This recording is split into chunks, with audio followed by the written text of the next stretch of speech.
Assalamualaikum warahmatullahi wabarakatuh.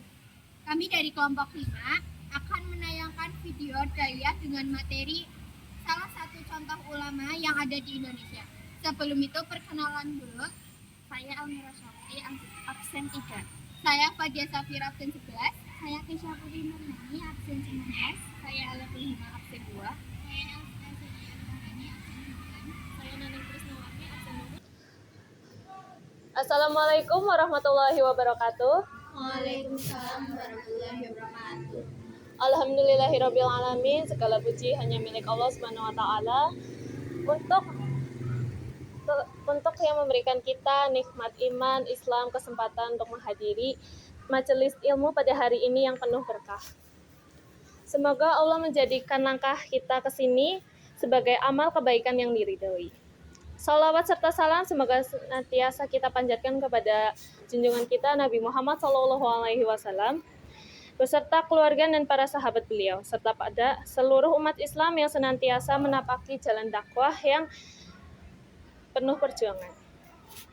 Hadirin yang dimuliakan Allah, pada kesempatan kali ini insya Allah saya ingin menyampaikan sedikit kisah dan pelajaran dari salah satu tokoh ulama di Indonesia yang dikenal di dunia internasional.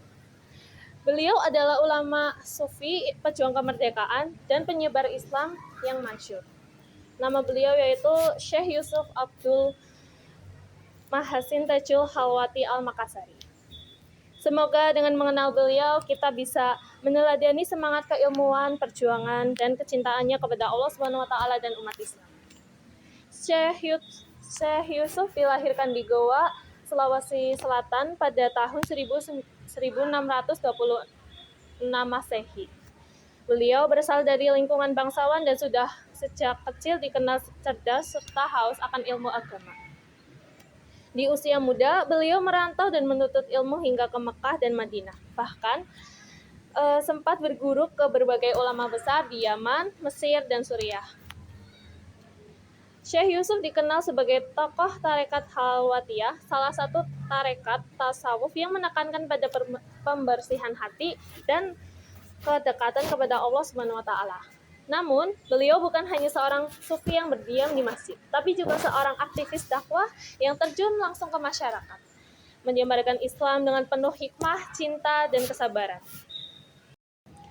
Yang membanggakan, Syekh Yusuf tidak hanya menyebarkan Islam, tetapi juga menjadi simbol perlawanan penjajahan Belanda. Karena pengaruh dan kepemimpinannya yang kuat, ia diasingkan oleh Belanda ke Sri Lanka lalu ke Afrika Selatan. Namun meski jauh dari tanah air, dakwahnya tetap menyala. Di tanah asing, beliau tetap mengajarkan Islam dan menjadi sumber inspirasi bagi muslim setempat. Syekh Yusuf wafat pada tahun 1699. Namun warisannya terus hidup. Ia dikenang sebagai ulama pejuang yang tidak hanya alim dalam ilmu syariah dan tasawuf, tetapi juga seorang yang memiliki semangat juang, keberanian, dan cinta tanah air. Bahkan pemerintah Republik Indonesia memberikan gelar pahlawan nasional kepada beliau pada tahun 1995.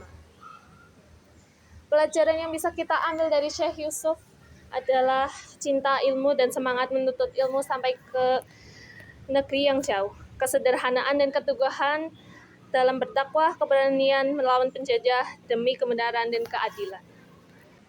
Demikian hadirin yang dimuliakan Allah dari kisah Syekh Yusuf Al-Makassari. Kita belajar bahwa menjadi seorang muslimah bukan hanya tentang menutup aurat dan memperbanyak ibadah ritual, tapi juga meneladani semangat beliau dalam menuntut ilmu, berdakwah, dan mencintai tanah air. Mari kita jadikan kisah hidup beliau sebagai penyemangat agar kita juga bisa memberi manfaat untuk umat sekecil apapun itu, karena setiap langkah kebaikan sekecil apapun itu akan dicatat oleh Allah Subhanahu wa taala. Semoga Allah menjadikan kita semua sebagai muslim dan muslimah yang kuat, beriman dan bermanfaat. Amin ya rabbal alamin. Wassalamualaikum warahmatullahi wabarakatuh. Waalaikumsalam warahmatullahi wabarakatuh.